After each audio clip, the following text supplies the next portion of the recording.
So now we're going to get into our last little thing. Washington Times did an article basically kind of bringing together all these different quotes from different people from like a producer, Charles Roven. He was a producer on Justice League. We have something from Ezra Miller here. It's kind of all built into one thing.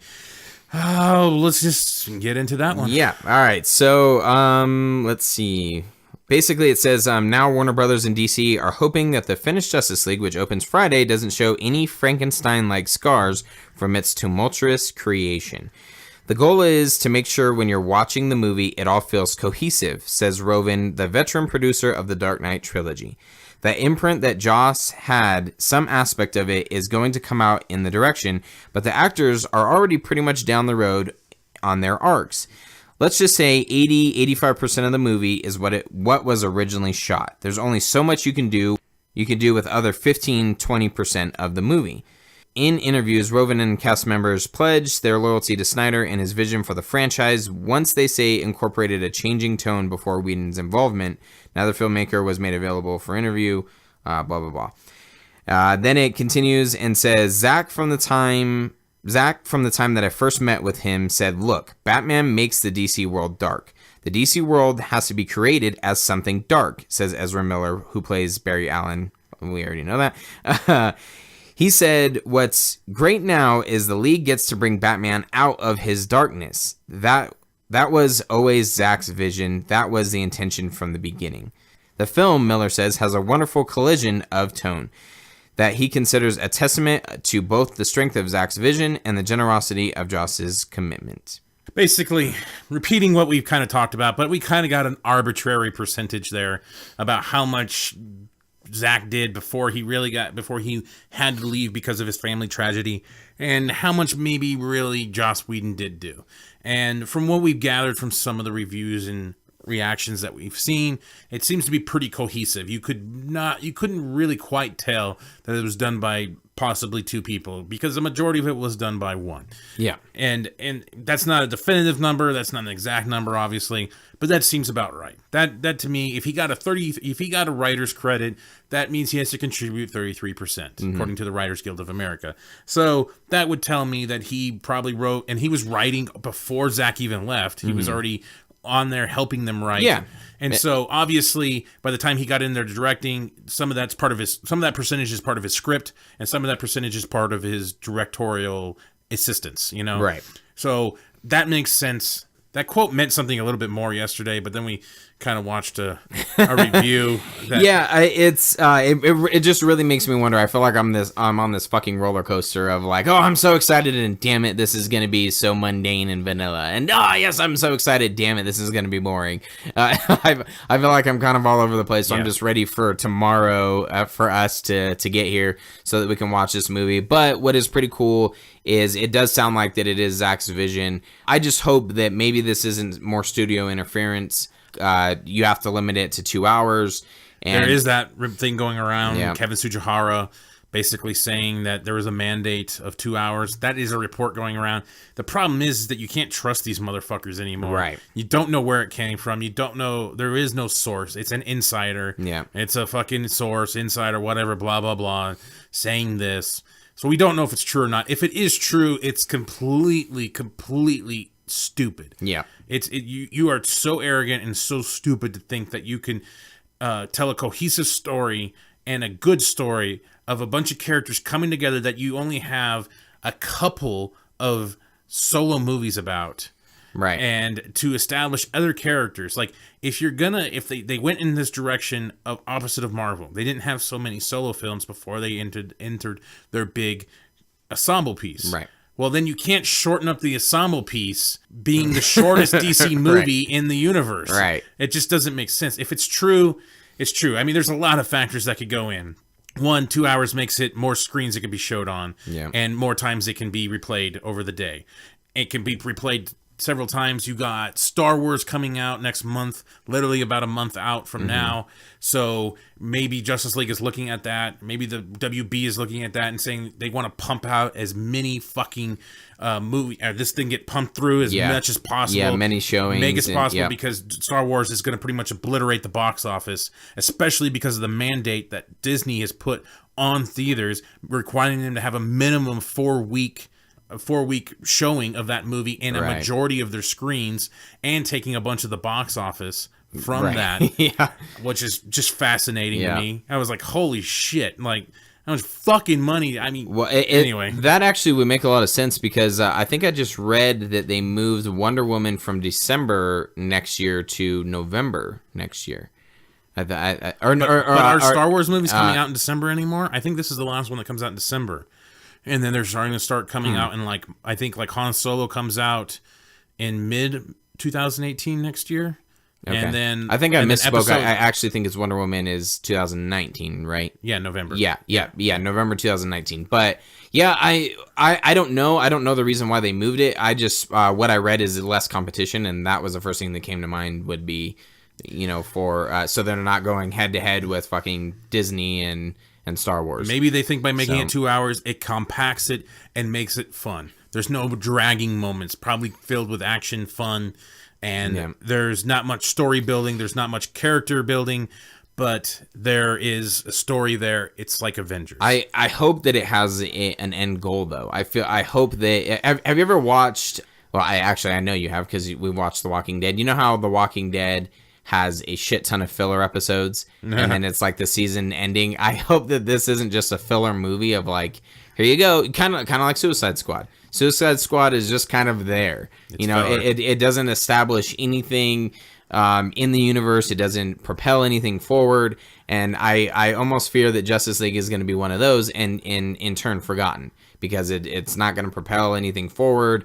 And the one kind of interesting thing, a lot of people griped and said that Batman v Superman should have only been about Batman versus Superman, none of the other side stuff. So it's almost like they're overcorrecting and saying, okay, well, we're just going to give you the Justice League. Right. That's it. Nothing else. We're going to have a weak-ass villain is that, that's what we've heard. And that's fucking Marvel to a T. So it's, not to get too down on Justice League, before tomorrow, but it is kind of interesting. And you have all these quotes kind of surrounding it. But we'll see how it goes. Ezra Miller, though, talking about, I love how it's phrased. Batman makes the DC universe dark. Yeah.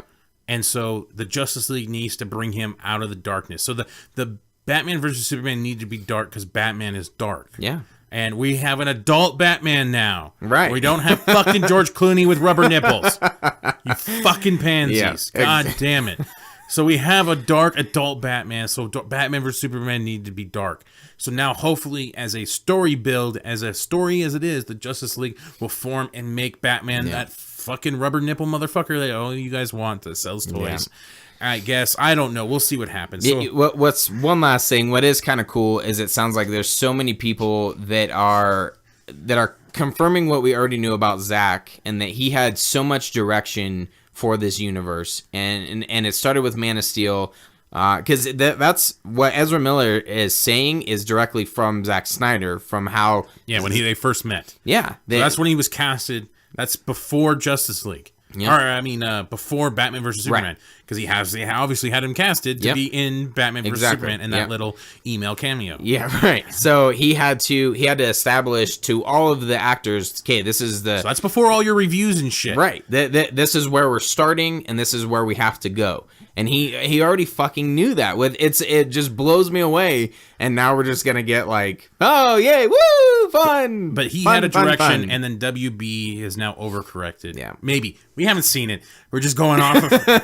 Off of reviews and reactions. Tomorrow we may be like, oh, we're a bunch of idiots. We're still editing this episode, and the movie is way different. But we'll see. Once again, check out our social media if you tomorrow evening or maybe Friday morning, something like that. We'll see. We'll definitely have probably a non-spoiler review up there, and you'll kind of get what we're talking about. Even though this is not going to come out until Friday, so it'll be all fucked up. Best. And then you can laugh at us. This is so fucked up. All right, so we're going to talk about some of the Justice League reactions and reviews that we got. Again, this is Wednesday night, so A lot of the reactions have already kind of floated by, and we already got reviews. We've kind of talked about some of them already.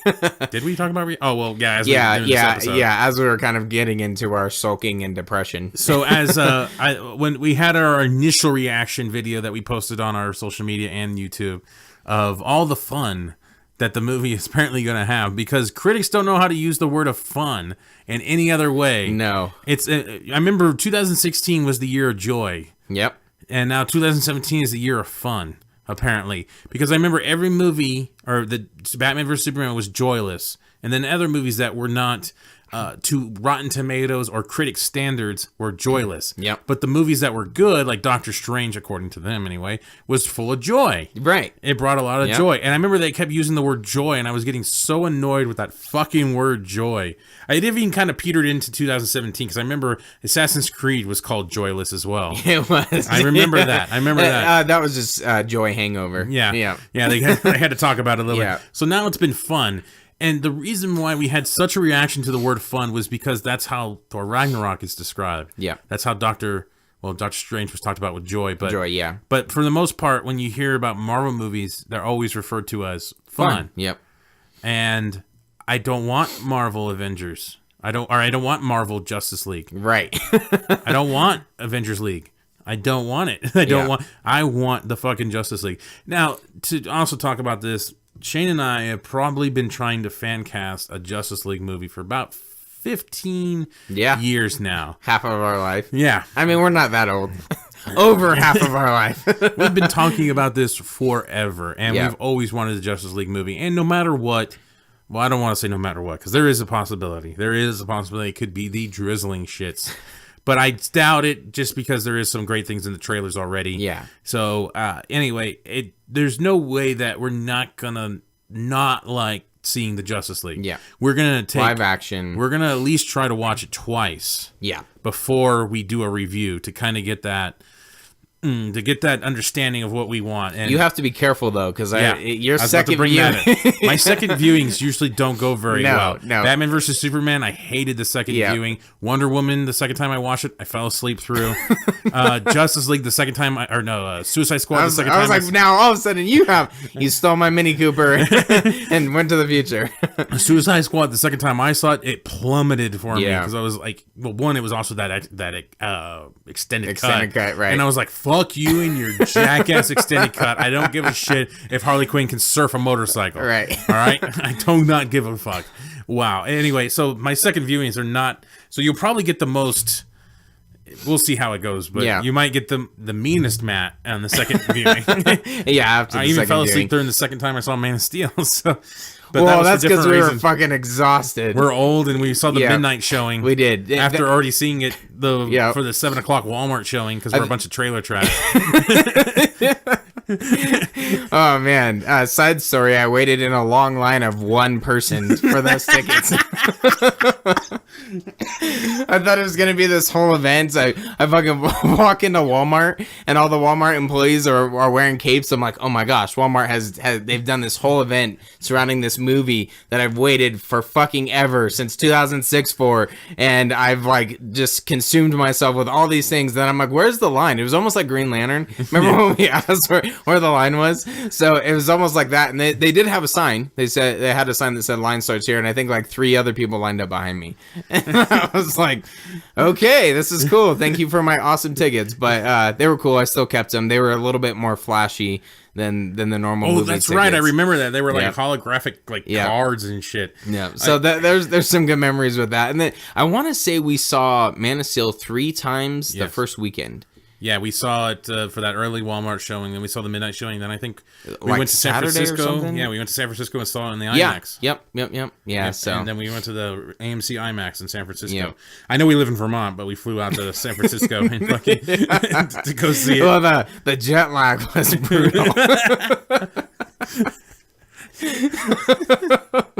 People were like, what the fuck? Yeah, we took a trip to the coast, you know. Wanted to go to the beach. I hate the Atlantic Ocean. Anyway. God damn, this show's stupid as fuck. Another quick side note, because Shane kind of glossed over it there. I remember when we went to go see Green Lantern. Oh, man. Because I'm a big Green Lantern fan. the trailers looked okay at the time, but I was so fucking stoked to go see Green Lantern. I'm like, they're making a live action Green Lantern. Are you fucking kidding me? I never thought I would. Ryan Reynolds, we thought this was fucking perfect. I think that's all that from what I can remember, that's all we were focused on. It was Ryan Reynolds, which is a perfect casting for Green Lantern, and they're making a fucking live action Green Lantern movie. So we were stoked. But go ahead. Right. And I remember I was like, dude, let's get down to the theater. At that time we had a theater that did not have assigned seating, and this is back when they did midnight showings on Thursday night / Friday morning. And they didn't do the 6 o'clock anymore. Like we're gonna have tomorrow because we're old. Right. But you had to line up, and it was like a couple hours before for the midnight showing. So we had experiences before where the line was huge on stuff like Dark Knight and shit like that, and other movies that we saw, or Superman Returns. Yep, Superman Returns. We did. So I think all of the, or not, I say all, but Dark Knight Rises, Superman Returns. I know there were a couple of them, and we got hosed on a couple because we thought we were showing up early enough, and we're like, oh fuck, like there were people lining up several hours before. Oh yeah. So that was I remember Dark Knight Was it Dark Knight Rises? I think so. Yeah, we got kind of jammed back a little bit. No, actually, maybe we did get good tickets. I remember seeing the people walking out of seeing Magic Mike, yeah. And then like it was all women, and there was like 5 guys that came out, and we're like, "What's up, dudes?" they're getting laid. Yeah. He's like, "Yeah." We were just talking about that with Jackass, where he's like comes up the party boy one, where he rips his pants off and starts playing the fucking dance music.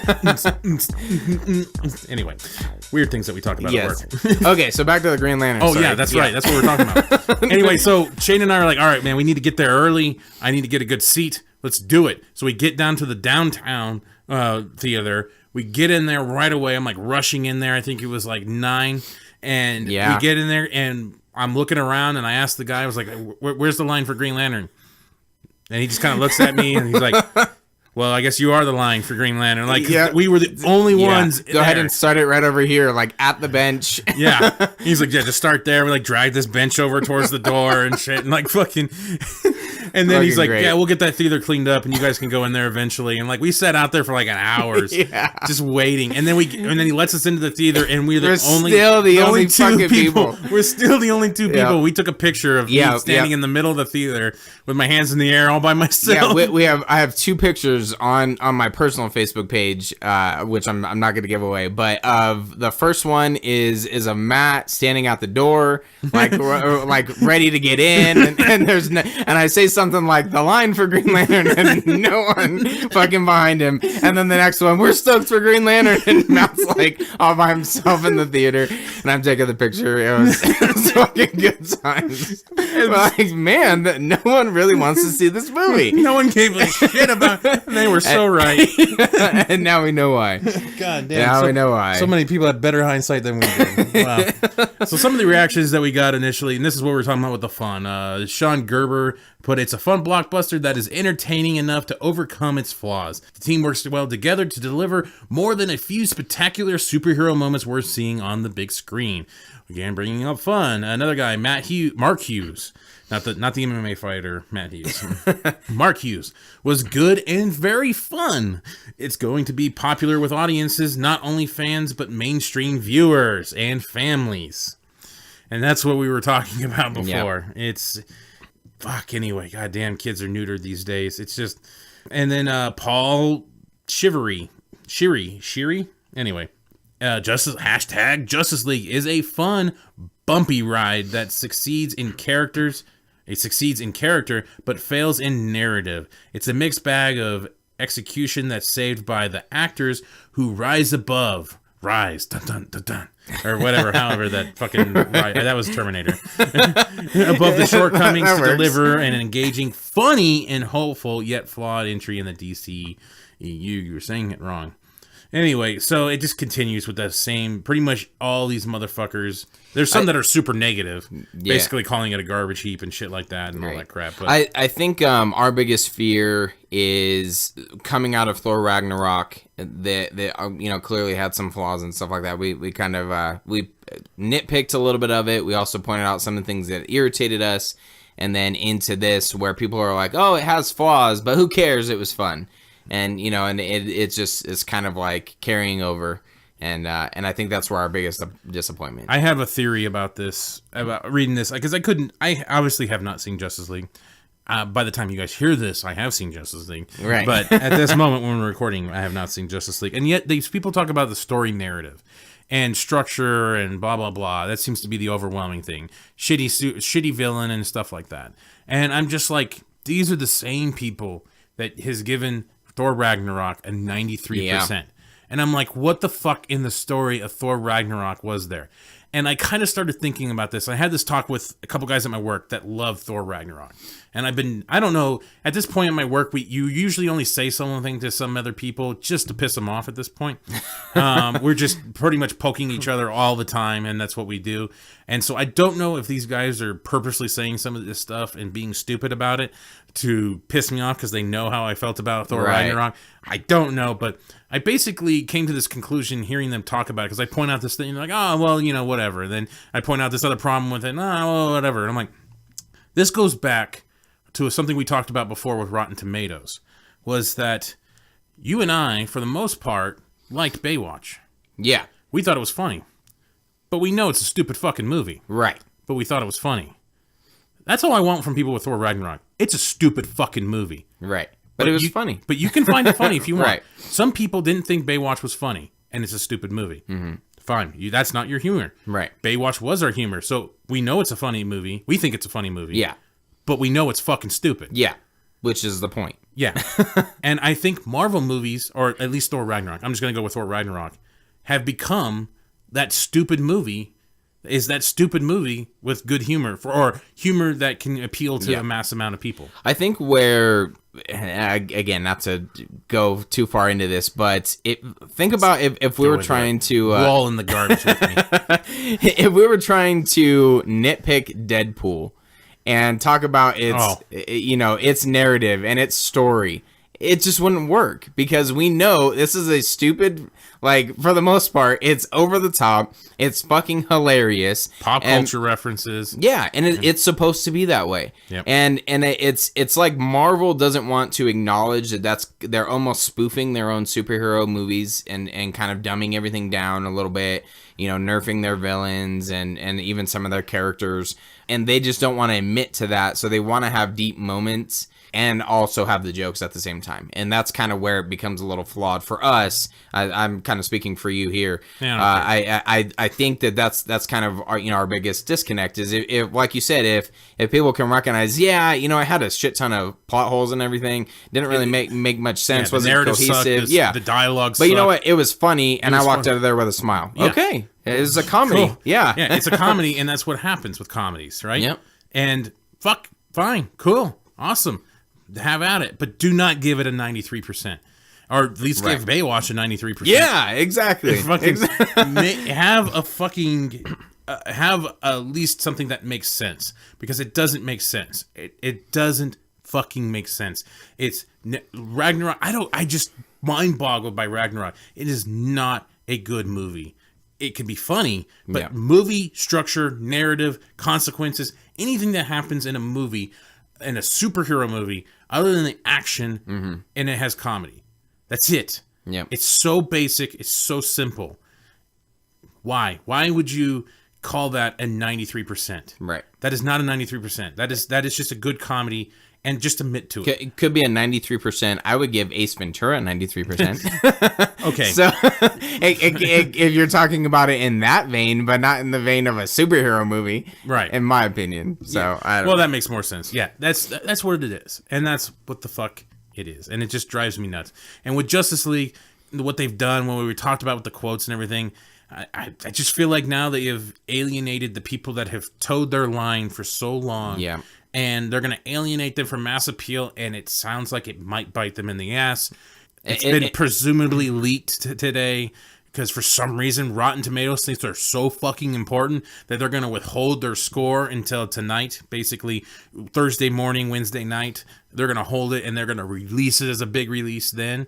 Everybody keeps saying it's Warner Brothers holding it back, but Warner Brothers has no control over what Rotten Tomatoes does. Right. They release the embargo. The reviews are out there. Rotten Tomatoes can make the score whenever they want. It's Rotten Tomatoes, by the way, choosing to release this fucking score when they want to. Yeah. And that's what they're doing. They're making this big spectacle of it. Dude, Well, that amazes me that because of, like, what other movies can they do that? Or do they choose to do that where they're like, oh, we're gonna hold back the release of our scores because we know everything else has been just shat on, when it comes to DC. So it's like built this whole like, oh, what is it gonna be? What is it gonna be? There's this anticipation for it. And at this moment right now, they have not released it, but apparently there's an app for like a video website or something or whatever, and it's like a movie website or something like that, or a movie app.